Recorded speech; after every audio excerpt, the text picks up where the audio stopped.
Hey everybody. As I explained on Friday, I'm on the music trip today and tomorrow, so obviously I'm not there with you now, but I've left this video for you so you can see how titration works. This is just going to be the kind of application of the neutralization stuff we did on Friday. So on Friday we saw things in the do now that we're going to take a look at it right now, and then we'll see how that affects what we're doing going forward, leading into our lab to end the week. So let's take a look at the do now. It says in a neutralization reaction, blank and blank react to form blank and a blank. And then you're going to complete this equation right there. So take a second, fill this in. If you need to go back and check your notes from the other day, do so. And then I'll come right back and we'll fill this in.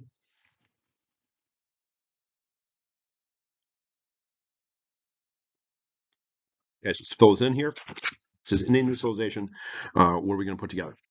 Well, neutralization, we're always going to put acid and base together. So I'm going to fill this in with acid and base. Those are the two things that are going to be added together and mixed and reacted in a neutralization reaction.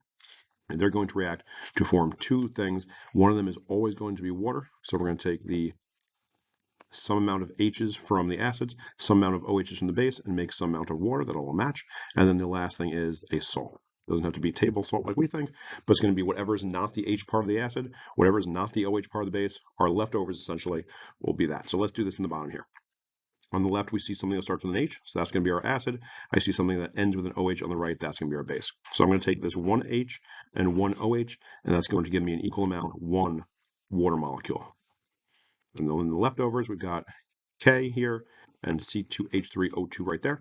The K is written first in its molecule because it's the positive thing. C2H3O2 was written as the second part of its original molecule because it's the negative thing. And we're going to make sure they keep their same relative position. So I'm going to write as K C2H3O2, not C2H3O2K. Got to keep that same position.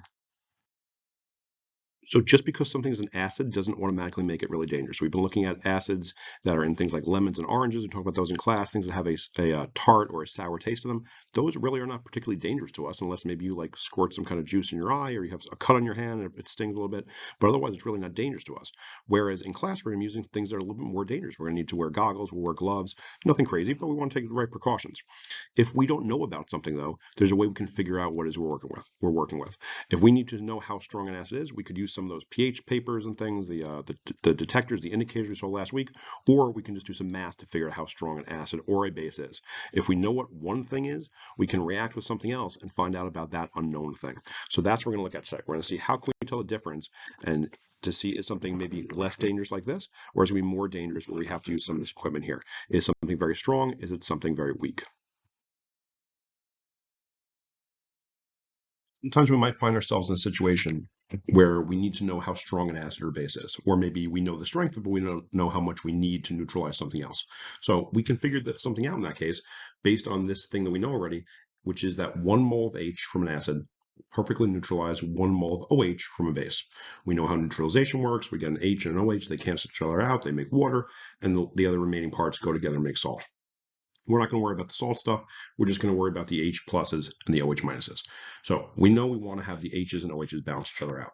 And because we have the molarity formula from the last chapter, we know how to do this. We know that if we're trying to find how many moles of something we have, we can always do molarity, the concentration, multiplied by the volume in liters.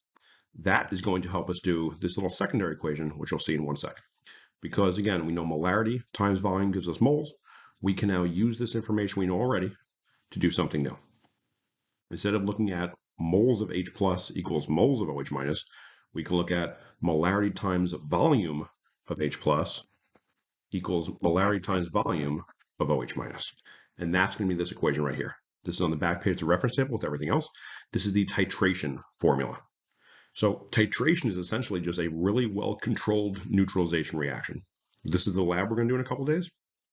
You're going to take some acid, some base. You're going to know how much of each one you have or what the concentrations are, and you're going to be missing some amount of information there. You're going to use it to find the other thing. So what the titration formula shows us is just this. We've got MA and VA and MB and VB. The big M's stand for molarity. So MA is molarity of the acid. MB is molarity of the base. A and B meaning base, acid and base, obviously. Then there's VA and VB, which are volume of acid and volume of base. So we have 4 units, 4 little numbers here. Let me get that eraser. There we go. We got 4 numbers, and we're going to have 3 of them, and we need to find the 4th one.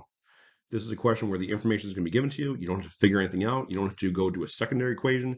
You're going to have 3 numbers, find the 4th one. That's it. You're plugging some numbers in. So the formula is this right here. MA times VA equals MB times VB. If you know the molarity and volume of the acid is going to be equal to the molarity times the volume of the base. Concentration times amount equals concentration times amount. If you know how strong the acid is and how much you have of it, you can use that to figure out it's going to be equal to how strong the base is and how much you have of the base. So you'll be given 3 of these numbers and use it to find the 4th number.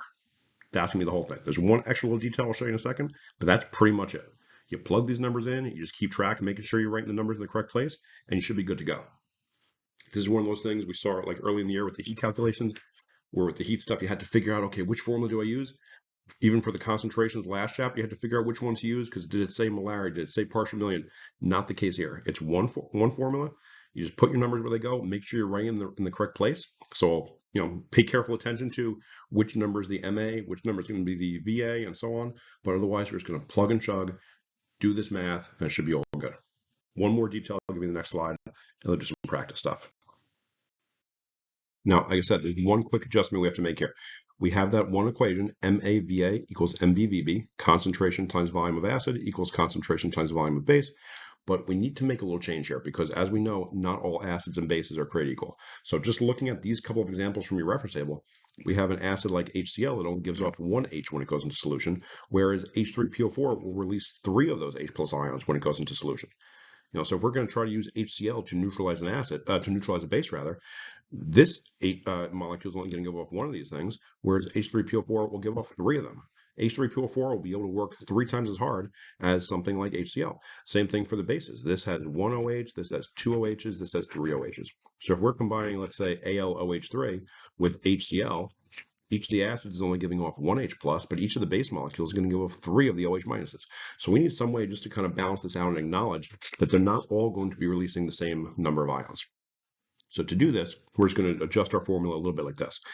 If we look at a question and it talks about the acids and the bases, and we notice that the acid or base have either more than 1 H or more than 1 OH being released, we're just going to adjust our equation a little bit like this, where we'll still do the MAVA equals MBVB, but we're going to multiply the acid side by however many H's are in the acid. So let's say we were using this H3PO4 as the acid in a neutralization reaction, we would just write 3 over here and do 3 times MAVA. And the same thing on the other side. If we say had CaOH2 as our base, we would just write a 2 outside here and do 2 times MBVB. And we'll see that in a couple of examples as we wrap up today, but just we want to account for that. Sometimes it's not going to make a difference. If you have, say, HCl and NaOH as your acid and base, you're not going to have to change anything. But if you use H3PO4, we'll multiply the MAVA acid side of the equation by 3. And if you say used CaOH2, we would multiply the MBVB base side of the equation by 2. We're just going to do that just to make sure we're accounting for everything and kind of scaling things up based on the fact that not all molecules either give off 1 H or 1 OH. So that can kind of help us do this. We'll see 1 or 2 questions like this in the course of the next couple of days. Not a lot, but every once in a while, you won't even be given any information about MA and VA. It'll just say moles, in which case, again, moles of acid is equal to moles of base. We know we want those to balance out and neutralize. So the number of H's in an acid times the moles of that acid will be equal to the number of OHs on a base molecule times the moles of that base. Let's do some practice. Okay, so let's do some math. Number 1 says, what volume of 7 molar HCl is needed to neutralize 0.10 liters of a 2 molar solution of NaOH? Before we do any math, let's just look at the question. We got to identify our acid and base, see what they look like. It says right here, HCl. I can see the H in the beginning. That means that's the acid. And I see there's only 1 H in the acid, so I don't need to worry about this number of H's that I had shown you in the last slide to adjust the equation at all. And it says down here, NaOH. That's going to be my base because it has the OH part. And I see there's only 1 OH there. So once again, I don't need to worry about this number of OHs. I don't need to adjust anything. I'm just going to do the equation exactly as written. So I'm going to write here Ma times Va equals Mb times VB. Now I can see what numbers I actually have. What volume of 7 molar HCl? There's half your info right there. It says what volume of the acid. So we don't know what our volume is. We don't know what the VA is going to be. It does, though, say it's 7 molar acid. So that's going to be my MA. I'm going to write 7 right here times VA because I don't know what the volume actually is. So 7 times VA, the volume of the acid, is going to be equal to MB times VB. We can keep reading the question. It says that acid is going to neutralize 0.10 liters of a 2 molar solution of the base NaOH. 2 molar is my molarity. I'm going to write that number right here. 2 times the VB, the volume of the base, it tells me was 0.10 liters. And just notice this question says liters, and the next question is going to say milliliters is the volume. Doesn't make a difference. Just use whatever volume measurement it gives you. You're never going to see a question where it's mixed measurements, mixed units at all. Just go with whatever it says. Really don't have to worry about it. Doesn't really factor in. But 2 times 0.10, that's my MB and VB. Now I can solve for VA. If we want to do it kind of one step at a time, I can leave the left side of the equal sign by itself. I'll do 7 times VA. I won't touch that yet. Equals, let's do 2 times 0.10. And that's going to give us 0.2, or 0.20 in this case, over on the right side. And now I can solve for VA. I'm going to divide by 7 on the left, get that VA by itself. Also divide by 7 on the right side. So whatever the volume of acid we need is will be equal to 0.20 divided by 7. And when you plug that last step into your calculator, you're going to find that the volume of acid needed is equal to, I think the calculator is going to tell you something like 0.028 something, if I remember correctly. It was a bigger number, but I'm going to round this number off.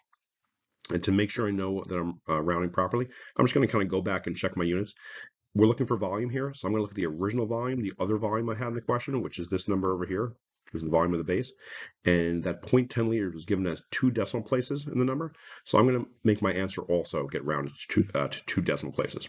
So instead of the 0.028, whatever it was, I'm going to just round this to 0.03. That's going to be my answer there. And because the unit for volume that we were given, again, up here was liters, I'm going to also make this in liters. So 0.03 liters, that's my answer. Just looking at the numbers a little bit, the acid is 7 molar and the base is only 2 molar. So the acid is much more concentrated. It's more than 3 times as concentrated, more than 3 times as strong, the acid compared to the base. So we're going to need a lot less of that acid to neutralize some amount of base. So we're using 0.10 liters of the base. We only need 0.03 liters of the acid. The acid is much stronger, so we need much less of it to balance out a larger quantity of a weaker base. So the math will make sense. You can do the same kind of thing for number 2. All right, the timer tells me the video is already a little bit longer than I want it to be, so I'm going to real quick just set up these questions for you. You can do them on your own. There's one more I'm going to show you something for before I end this video. The next 2 questions, 3 and 4, they're a little bit different from the first 2. It's not going to be this equation, the normal titration formula that's on your reference table, just because both questions don't say anything about MA and VA. They just talk about moles. So we know the moles of acid should equal the moles of base to cancel everything out. So you just use this equation up here. It's not so much an equation, just you know how to plug the numbers in. If we read number 3, it says how many moles of the base, LiOH, are needed to exactly neutralize 2 moles of H2SO4. Well, if it was each acid having the same number of H's as the base has the number of OH's, we could just make the numbers match. But here's where you have to plug some numbers in and change some things. Because our acid has 2 H's and the base only has 1 OH in it, we have to adjust our math a little bit. So we could do the number of H's in our acid as 2 times the moles of acid, moles of A, equals the number of OH's in the base is only 1, so I can write this as 1 times the moles of B, moles of base. Now you can plug those numbers in and figure out what this will be. So I'll let you do that one. So same thing here. I don't want to take any more time actually doing the math with you, but I'll just show you how to set this up to make sure we've seen it both ways. In number 5, it says how many milliliters of 10 molar NaOH, that's pretty strong, are needed to neutralize 0.10 milliliters of 0.20 molar H3PO4. So we can see our acid and our base. Our acid is this thing that has the H's in the beginning right here. That's the H3PO4. So this is the information about our acid. It says we have 0.10 milliliters of 0.20 molar H3PO4. That's our acid information. And the base is NaOH, and it says we have a 10 molar solution of NaOH, but how many milliliters do we have? So we're going to be looking for the volume of the base. Our base only has 1 OH in it. I only see that thing right there. But our acid shows us has 3 H's. So we're going to now have to account for that in our equation. So for the first time, I'm going to write the number of H's times MAVA. equals, I don't have to worry about the number of OHs because it's just one. So I'm just going to leave that as MbVb. So my acid has 3 H's in it. I can see that 3 right there. So I'm just going to write 3 times MAVA. The molarity of the acid tells me is 0.2. I'm writing 0.2 instead of 0.20. That's fine, it's just a safe space. Times the volume of the acid, which was 0.10 milliliters. Again, I'll just write 0.1, save a little bit of space. That's my left side of the equation. Equals, our number of OHs is just 1. We don't have to worry about it. And the molarity is 10. That's our MB. Times the volume of base is what we don't know. So we're going to leave that as VB. Now you can go and solve this. We know our acid had 3 H's. The concentration was 0.2 molar.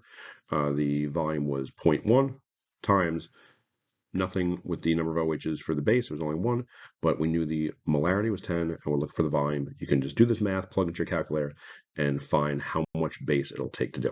When you get the base, the volume rather, the other volume of the acid, here we see was rounded to 2 decimal places in milliliters. Just have your answer for this also round to 2 decimal places with the units milliliters. All right, that's all for this. Finish the next 6 questions, or the rest of those 6 questions, I should say, in your notes. And then over the course of the next 2 days, depending when you have the single and double on Monday and Tuesday, you're going to do 10.6 work and titration practice in Schoology. They're both through CAMI. So the 10.6 work, I think, is 8 questions or so. And titration practice, I believe, was maybe 14. It's just this math. You're going to fill everything in. You're going to write out, make sure you're showing work so you know what you're doing. I can go back and look at work and see that you know what you're doing or not and be able to give you feedback. Get that done the next couple of days. I'll see you on Wednesday. We'll wrap up some stuff. We'll go over this if we have to, and we'll do a lab in the next few days before spring break.